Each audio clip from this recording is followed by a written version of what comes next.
The sun began to gently rise over the airport, casting a warm glow that stirred a sense of hope and new beginnings. It was a serene stillness, a gentle calmness, and a crisp chill in the air. Inside the terminal, Ibrahim Traore stood quietly near Gate 37, a sense of anticipation enveloping him. He chose not to wear a suit. He was alone, without the protection of bodyguards. He chose not to carry anything extravagant. To many, he appeared to be merely another traveler from Africa. Yet this man was anything but ordinary. He was Ibrahim Traore, the leader of Burkina Faso. He cherished the simplicity of traveling this way, embracing a humble, private, and serene experience. Silence envelops the space, free from the intrusion of cameras and loud announcements. That was the way he flowed through life. He felt a deep connection to the people, immersing himself in their lives, remaining rooted in the present. His return from a diplomatic meeting in Europe felt just as poignant as ever. He had concluded significant discussions, delving into the weighty issues of gold, sovereignty, and the future of Africa. Yet, in that moment, his heart yearned only for the comfort of home. As he approached the Air France flight destined for Ouagadougou, he exchanged a heartfelt greeting with one of the airport workers in French, his smile radiating warmth. "Bonjour, comment te sens-tu?" The worker smiled back, blissfully ignorant of the depths of his own identity. That was the way Traore cherished it. He stepped onto the plane with a quiet demeanor, offering a gentle nod to the flight crew before settling into his seat in business class, row 2A by the window, where the world outside awaited him. No one saw it happen. It felt as though no one truly cared. At least that's what he believed. A few rows behind him, hushed voices began to stir, carrying a weight of unspoken thoughts. A seasoned French businessman, the CEO of a prominent energy company, was also making his way to Burkina Faso. He had grown accustomed to being treated like royalty. Glistening red carpets, the effervescence of champagne, and the allure of first-class experiences. However, upon reaching the gate, he was met with the disappointing news that business class was already at capacity. The CEO felt a deep sense of disappointment. He couldn't bear the thought of rejection. That was the moment when the tension started to rise, softly at the beginning. Just a little request that would soon transform into a tempest of feelings. The French CEO found it difficult to accept the word non. He stood at the boarding gate, enveloped by the hustle of assistants and airline staff, his polished shoes tapping restlessly against the floor, a reflection of his inner turmoil. "Je suis un partenaire stratégique de plusieurs projets en Afrique," a-t-il déclaré avec une certaine fierté. "I am deeply involved as a strategic partner in numerous projects across Africa." For him, it felt as if the rules were mere illusions, irrelevant to his existence. He urgently requested a seat upgrade, with a sense of desperation. The gate agents rushed about in a flurry of activity. They murmured softly. They glanced at their tablets, a mix of anticipation and hope swirling within them. Yet, the reality was profoundly straightforward. All the seats in business class were taken. Every seat was filled. Yet, the CEO remained resolute. In that moment, the airline reached out to a senior flight attendant. She stood tall, her presence striking, adorned in the elegant Air France uniform. Her name was Claire, and it lingered in the air like a whisper of memories, evoking a sense of longing and connection that transcended time. She stepped onto the plane with a smile that felt distant and strained, determined to mend what was broken. Once inside, Claire's gaze swept the cabin with an intensity that suggested she was searching for something deeply significant, or perhaps a soul. Her eyes lingered for a moment in seat 2A. Ibrahim Traore sat in stillness, absorbed in the glow of his phone, exuding a serene presence as he always does. She gazed once more. No costly timepiece, no helper. There is an absence of strength, simply a man, cloaked in the shadows of his hoodie. She leaned closer to another attendant and softly murmured, "C'est probablement une erreur. It feels like a misstep."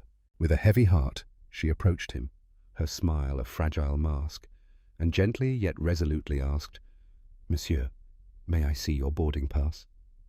Traore lifted his gaze, offered a gentle nod, and extended it to her with a sense of connection. Her gaze lingered on the pass, then returned to him, filled with unspoken feelings. The seat number was indeed accurate. Yet there was an unsettling feeling deep within her. In her eyes he seemed out of place, as if he were a stranger in a world that wasn't meant for him. Moments later, she came back with a forced smile, her gaze sharper this time.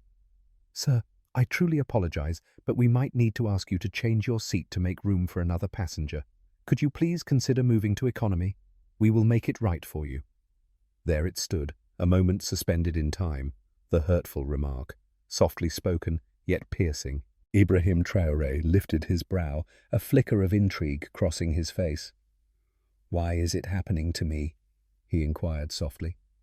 "Without a reason, sir," she replied, struggling to maintain her composure. "A little change for our cherished guest." "Is there someone who holds more significance than I do?" he asked, his voice steady, yet filled with an undercurrent of feeling. Claire remained silent. Her smile was everything.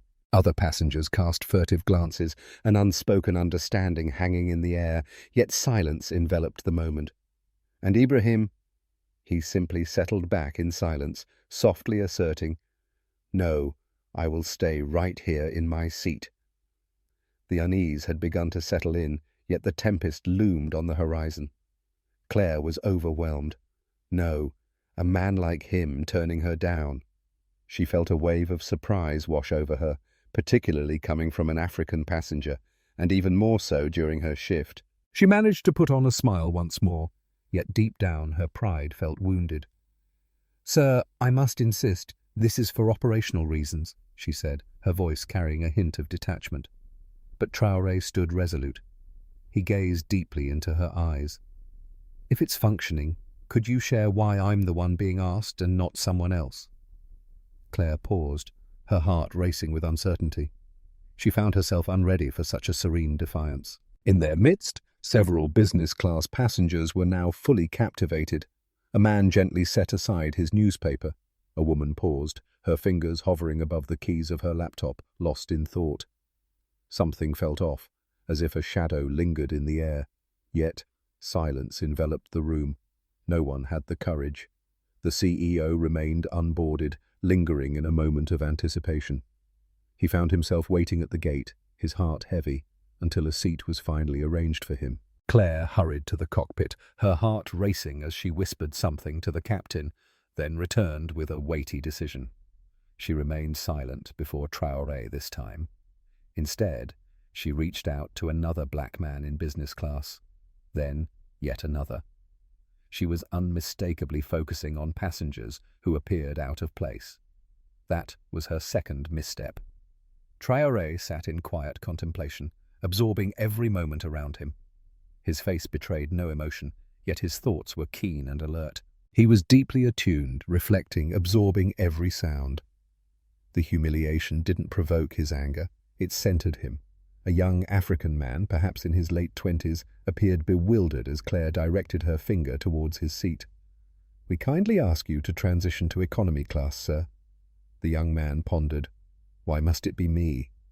Claire remained silent, her gaze fixed as she accepted his boarding pass. In that moment, Traore rose to his feet. "Enough," he said, his voice steady yet laden with a profound weight. "Your choices are rooted in appearances rather than the value of the tickets. That is an act of exclusion and unfair treatment." Claire turned, her heart racing and a sense of unease washing over her. "Sir, I kindly request that you take a seat. Kindly refrain from creating a disturbance." Traore gazed deeply into her eyes. For a fleeting moment, her breath hitched in her throat. His gaze held a depth that was both unwavering and bold, radiating strength, yet she remained in the dark about his true self. To her, he was merely another soul on the journey, stirring up chaos in a world that craved peace. She stormed away once more, a tempest of emotions brewing within her. For her, this was spiraling beyond control. "These people," she whispered softly in French, "are always so loud. The CEO has finally joined us." Claire welcomed him with a warmth that radiated from her smile, presenting him with a glass of champagne, as if it were a cherished gift. "We're addressing the seating issue, my dear," she said. In that moment, Traore found his way back to his seat, a quiet reflection in his demeanor. With a deep breath, he fastened his seatbelt, a small gesture that felt like a promise of safety in the uncertain journey ahead. His fingers gently danced on the armrest, a subtle rhythm of unspoken feelings. He remained silent, yet the weight of the moment hung heavy in the air, as if the universe itself was poised to reveal the truth of what had just transpired and the identity of the one who had been wronged. The CEO nestled into business class, embodying the essence of a ruler reclaiming his rightful place. He walked right past Ibrahim Traore, not even sparing him a single glance. Claire, the flight attendant, tenderly ensured he felt at ease, gently adjusting his seat, offering him warm towels with a caring touch, and presenting him with another glass of champagne to savor. The message resonated deeply. Your existence holds significance. That man truly does not. The plane glided down the runway, ascending into the vast sky, departing from French soil, yet holding within it a moment destined to resonate deeply between two nations. Within the cabin, all appeared as it should. Passengers felt at ease. The seatbelt signs were finally turned off. Yet hidden from view, a profound force was beginning to emerge, a hidden tempest poised to unleash its fury. Traore held his composure. He bore it all in silence. He spoke softly, his voice steady and calm. He remained silent, choosing not to reach out to anyone or share who he truly was. He sat in silence, a figure immersed in the unfolding story, fully aware of the inevitable conclusion that awaited him. In that moment, Claire turned her gaze away from him, as if the weight of unspoken feelings hung heavily in the air. There was an undeniable weight to his presence that stirred something deep within her, yet she chose to ignore it. Mid-flight, she approached his seat, her smile strained and heavy with unspoken feelings. "May I offer you something to drink, sir?" He stole a fleeting glance at her. "The water feels just right." With a swift nod, she turned and walked away, a whirlwind of emotions swirling within her. There's a profound absence of acknowledgement, kindness, and regard. The CEO, in contrast, was revered like a star.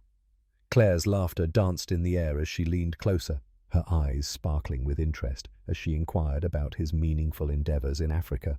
He responded with a sense of superiority, expressing that Burkina Faso is fortunate to have us. We're transforming turmoil into harmony. Claire nodded in agreement, blissfully oblivious to the fact that the man she was disparaging was seated merely 2 rows away. A woman in the cabin, an African nurse on her way back to Bobo Dioulasso, observed every detail around her with a keen awareness. She shook her head, her voice barely a whisper as she turned to her neighbor. "That's our president." They remain unaware of the depth of the pain they inflict on others. Her neighbor's eyes filled with a profound sense of disbelief, yet silence enveloped the moment. The president seemed to shy away from the spotlight, and an unspoken agreement lingered in the air as everyone chose to embrace the stillness. Time slipped away. The lights softly faded away. Many passengers drifted into a peaceful slumber. Yet Ibrahim Traore stayed awake, gazing out the window at the drifting clouds, lost in thought. He felt a deep sense of calm. He exhibited remarkable patience. And when the wheels finally met the earth in Ouagadougou, that patience would transform into a poignant memory. The plane gently started its descent towards Ouagadougou, a moment filled with anticipation and emotion. The cabin lights softly illuminated the space, casting a warm glow that felt almost alive. The captain shared the news of their approach in both French and English, creating a moment of connection for everyone on board. Passengers took a moment to stretch, fastening their seatbelts with a mix of anticipation and excitement as they prepared to touch down. Claire moved gracefully down the aisle, her clipboard in hand, a warm smile directed at the CEO, while she seemed to overlook Ibrahim Traore entirely. Outside, the view was simply mesmerizing, radiant sun casting its warm glow upon the rich red earth. The city below stirred to life as the aircraft descended gracefully. Yet, hidden from the view of those aboard the plane, a poignant scene was unfolding outside, the growing convoy patiently awaiting at the airport. Lines of imposing black SUVs, powerful military vehicles, and a solemn presidential escort gathering on the tarmac. Within the cabin, hushed murmurs began to circulate, gently at first. "I see brave souls in uniform." "Are we about to enter a place filled with turmoil and conflict?" a foreign passenger inquired with a hint of anxiety. No, that's just how it has to be," another responded, a hint of frustration in their voice. "Perhaps a significant presence is on the way." The French CEO wore a knowing smile. "It has to be for me," he said with a warm laugh to Claire. She shared a joyful laugh with him, her heart swelling as she instinctively began to guide him out, wanting to cherish this moment before the others arrived. She had envisioned the moment of personally guiding him to the terminal, filled with anticipation and warmth.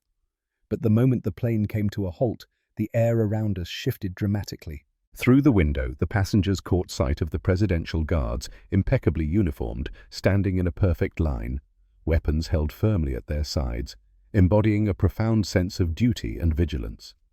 Behind them stood Burkina Faso's top ministers, the Minister of Defense, the Foreign Minister, even the head of security, all waiting in the sweltering heat, frozen in place like statues of authority, embodying a profound sense of duty and resolve. Claire glanced out the window, her breath catching in her throat.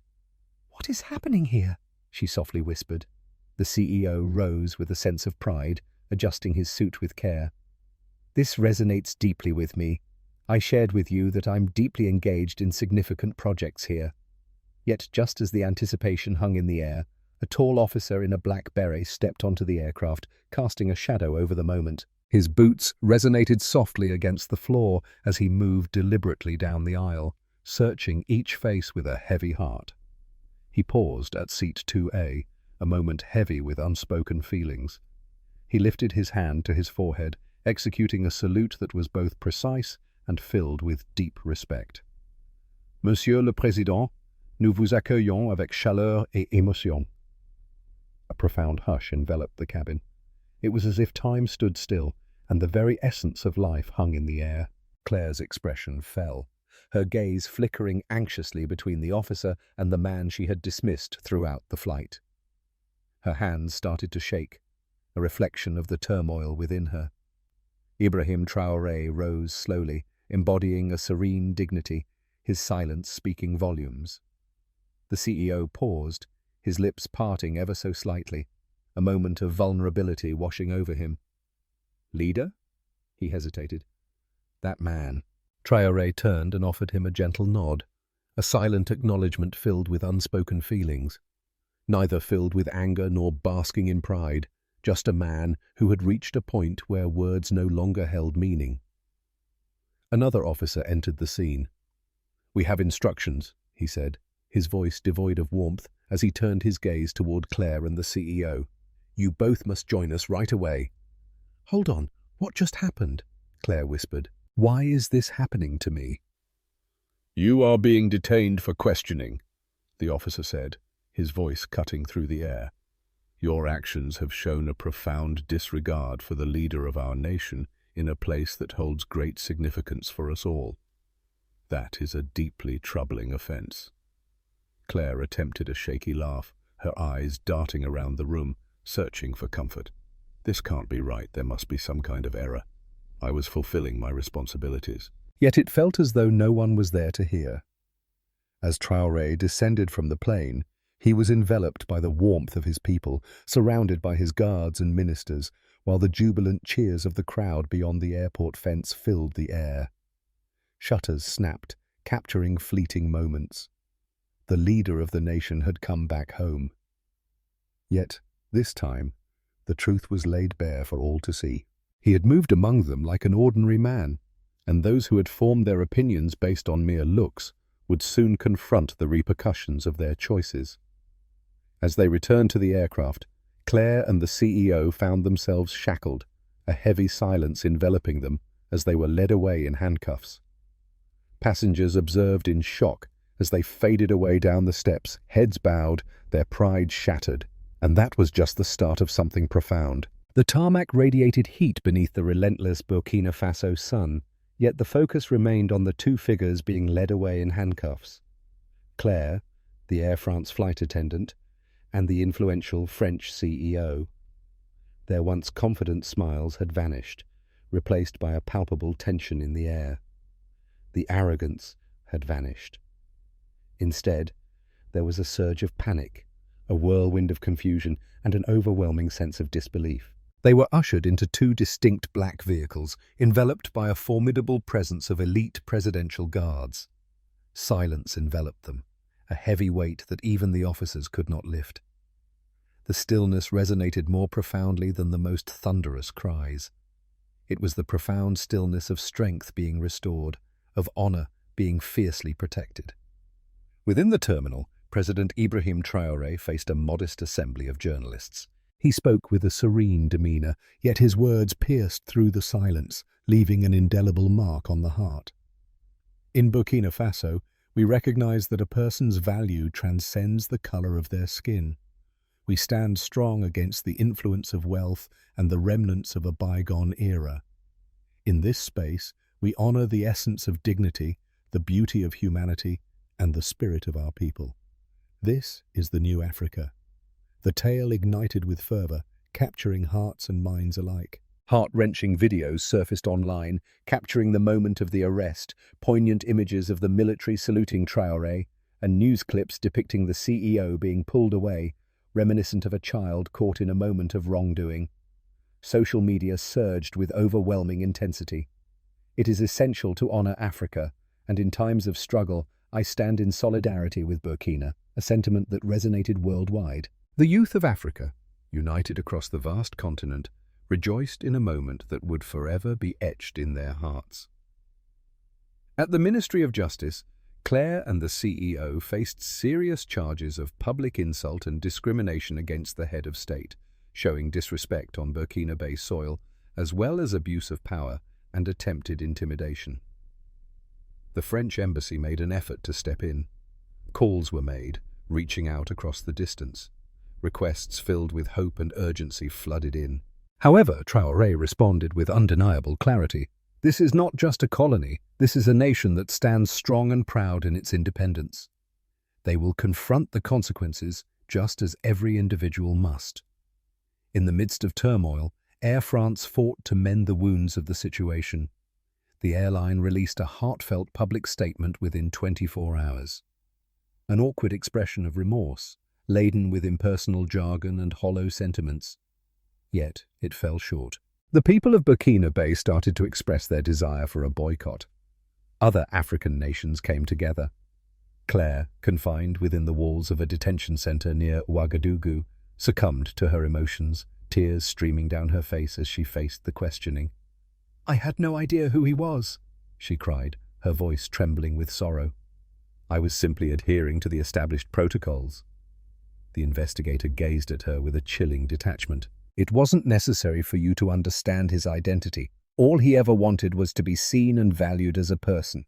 The CEO, now confronted with the looming threat of legal action in both Burkina Faso and France, desperately sought to leverage his influence to evade the consequences. Yet the court delivered a deeply impactful ruling. No protection, no preferential treatment. May justice be fair and balanced for all.